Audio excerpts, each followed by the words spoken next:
नमस्कार दोस्तों, कैसे हैं आप। आज मैं फिर एक कहानी लेकर आया हूँ। आपसे इसी के बारे में बात करनी है। सुबह का समय है, समुंदर का किनारा है। एक बुज़ुर्ग सुबह समुंदर के किनारे चलने निकले हैं। वो चल रहे हैं, थोड़ी दूर वो देख रहे हैं कि एक युवा नीचे झुककर किनारे से कुछ उठाकर समुंदर की ओर फेंक रहा है। बार बार ऐसा कर रहा है। बुजुर्ग को ताज्जुब होता है। कुतूहलवश वो चलते हुए वो युवा के पास जाते हैं तो वो देखते हैं कि रात को समुंदर में भरती के कारण बहुत सारी तारा मछलियाँ जो है वो किनारे आ चुकी है और वो युवा एक एक तारा मछलियों को उठाकर समुंदर में डाल रहा है। बुजुर्ग पूरे लंबे चौड़े समुंदर के किनारे की ओर नज़र करता है तो देख पाता है कि हजारों की संख्या में ये तारा मछलियाँ किनारे पे आके पड़ी हुई है। उनको आश्चर्य होता है। वो युवा को इस तरह से देख रहे हैं कि ये युवा कितनी मेहनत कर रहा है। वो युवा के पास जाते हैं और उसे पूछते हैं, बेटा क्या कर रहे हो। युवा कहता है, मैं ये तारा मछलियाँ समुंदर में वापस डाल रहा हूँ। बुजुर्ग का नज़रिया पूरे किनारे की ओर जाता है। हजारों की संख्या में पड़ी हुई तारा मछलियों को देखकर उनकी चेहरे से एक निराशा आती है।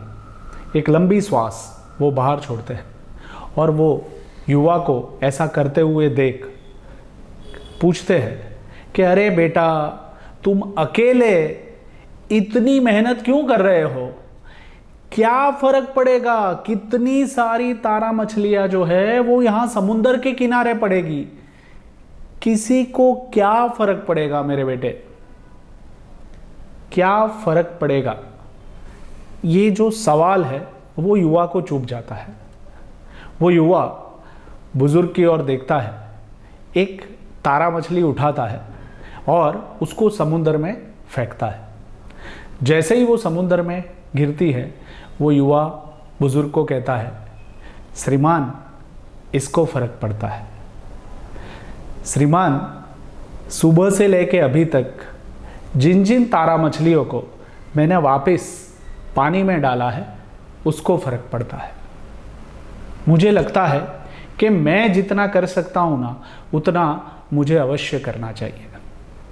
तो ये है उस युवा की कहानी। मित्रों, हमारी सकारात्मक सोच और सही आचरण के कारण न जाने हमारे आसपास के कितने लोग अपने जीवन में बदलाव लाने के लिए तैयार होते हैं।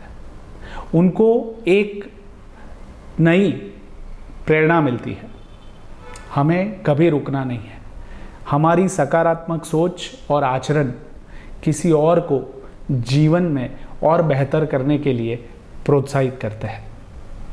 एक साधारण सा आदमी भी अगर वो चाहे तो सही आचरण से अपनी आसपास की परिस्थिति को बदल सकता है।